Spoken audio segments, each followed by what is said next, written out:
In part 1, we stood in the shadows of the mind and identified the masks we wear. We heard the whispers and recognized the illusions. But today, the light changes. Welcome to part 2 of the Whispers of Ego. We are no longer here to simply observe the cage. We are here to unlock the door. Today, we move from the noise of the personality into the profound silence of the soul. Take a deep breath. The journey toward true freedom begins now. The path of disidentification. Listening to the true self. Once we begin to recognize the whispers of ego and the masks it wears, the path to freedom opens before us. This path is called disidentification. It is the process of gently, patiently, and compassionately detaching from the ego's narrative, realizing that you are not your thoughts, you are not your feelings, you are not your story. The first step in disidentification is observation without judgment.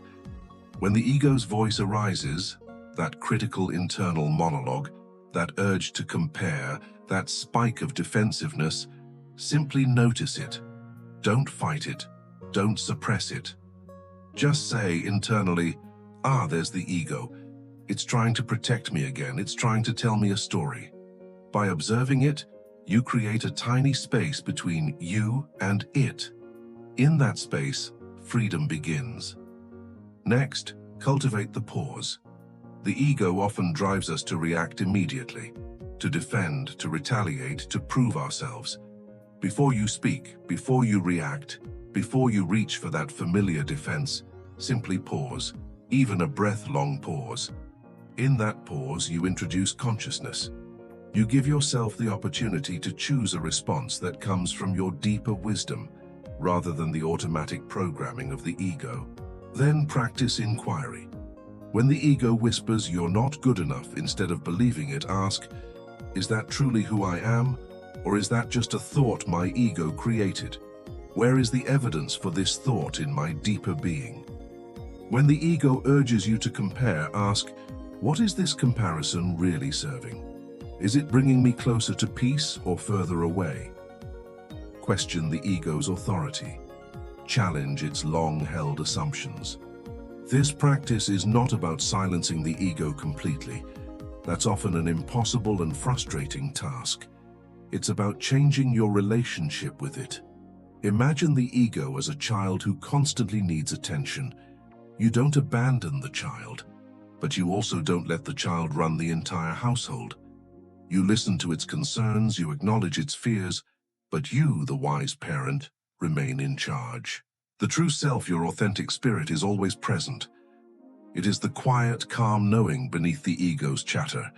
It is the wisdom that emerges in moments of deep peace, in nature, in genuine connection. It doesn't need to prove anything. It doesn't compare. It simply is. By creating space from the ego, you create space for this deeper, truer voice to emerge. Listen for that stillness. Listen for that gentle pull toward love, compassion, and presence. That is the voice you were born to hear. The gift of humility, releasing the need to be special. One of the greatest gifts we receive from understanding the ego is the profound liberation of humility. Not the humility that is self-deprecating or insecure, but the deep, spiritual humility that acknowledges our place within the grand tapestry of existence. The ego thrives on being special. It constantly seeks to stand out, to be admired, to be unique, to be more than. It pushes us to achieve, to perform, to accumulate, all in the service of proving its perceived significance. And when we feel we are not special enough, the ego plunges us into shame or envy. This relentless pursuit of specialness is exhausting. It keeps us in a constant state of comparison, always looking over our shoulder, always measuring ourselves against others. Spiritual humility, however, is the radical acceptance that we are both entirely unique and entirely interconnected. We are a singular drop, but we are also the entire ocean. It is the understanding that our true worth does not come from what we achieve, what we own, or what others think of us. Our worth is inherent. It is simply because we exist. When we release the ego's need to be special, a vast sense of peace washes over us. We no longer need to perform. We no longer need to impress. We can simply be. We can celebrate the successes of others without feeling diminished. We can embrace our own imperfections without shame. This humility allows us to truly serve. It allows us to connect with genuine empathy, free from the ego's agenda of what's in it for me. It allows us to be present with the simple beauty of life, rather than constantly striving for the next big thing. The true power of humility lies in its ability to dismantle the illusion of separation. When we are humble, we recognize ourselves in every other being. We see that every struggle is a shared struggle, every joy a collective joy.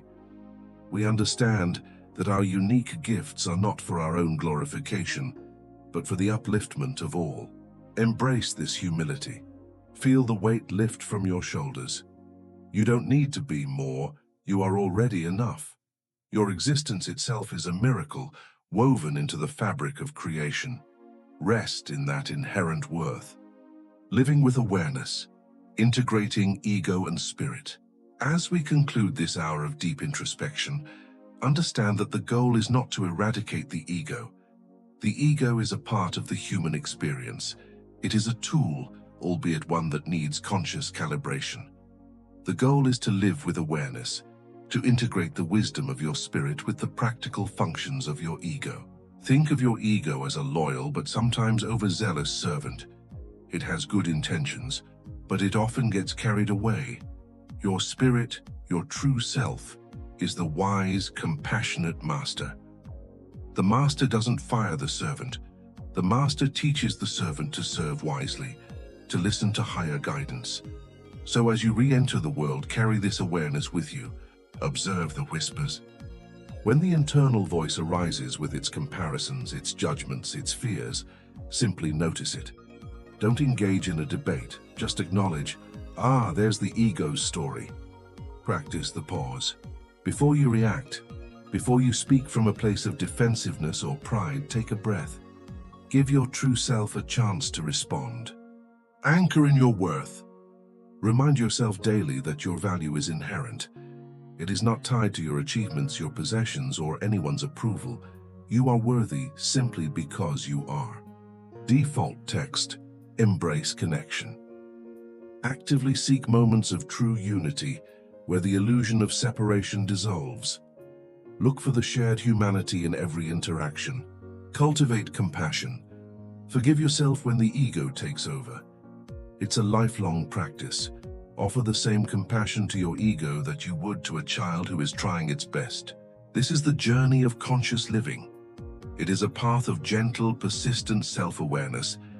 It is the ongoing process of distinguishing the noise of the personality from the silence of the soul. Your spirit deserves this freedom. It deserves to lead. It deserves to experience the peace that comes when the ego is understood, loved, and brought back into alignment. Thank you for journeying with me today on The Spoken Soul. Remember, the true self is always waiting, just beneath the surface of the ego's stories. Listen closely. It is whispering your truth. Until we meet again, breathe, observe, and simply be.